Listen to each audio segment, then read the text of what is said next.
On February the 24th, 2022, as the first wave of Russian troops crossed the border, as Russian missiles struck, it fast became clear that Vladimir Putin's insistence that he would not invade Ukraine had been a lie.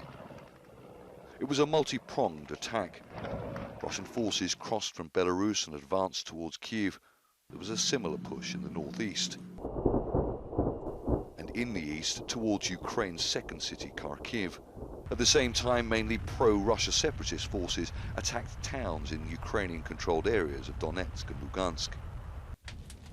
The Ukrainian president, not yet in his trademark military fatigues, called for help. I had a conversation with US President Joe Biden. The US is starting to gather international support. Poor planning and brave Ukrainian defense quickly scuppered Putin's immediate plans to take Kyiv. Russian army columns were soon bogged down and smashed. The enemy poorly calculated their communications and logistic needs, and their supply warehouses were across the border.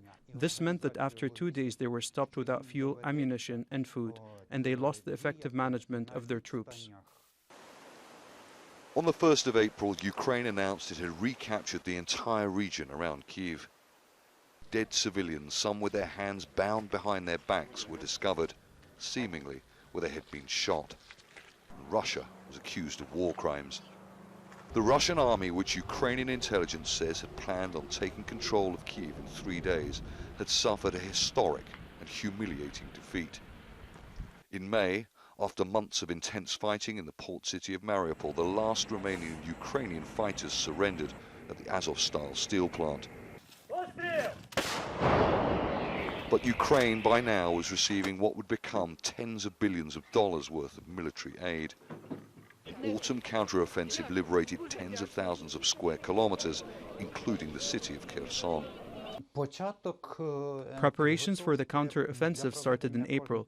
By June, when we had received Western weapons, we were better able to hit their supply lines, command centers, and weapons, and fuel depots. We could also attack the reserve troops as they approached the front line. But since December, Ukrainian gains have slowed to a virtual standstill. Russia has made small advances in eastern Donbass using what Ukrainian forces say is wave after wave of infantry soldiers and mercenaries from the Wagner group. Some of the heaviest fighting continues around the town of Bakhmut, where many of the estimated 5,000 civilians who remain there refuse to be evacuated. Officials here in Kyiv and their Western allies are convinced that Russia is about to launch what they describe as a spring offensive.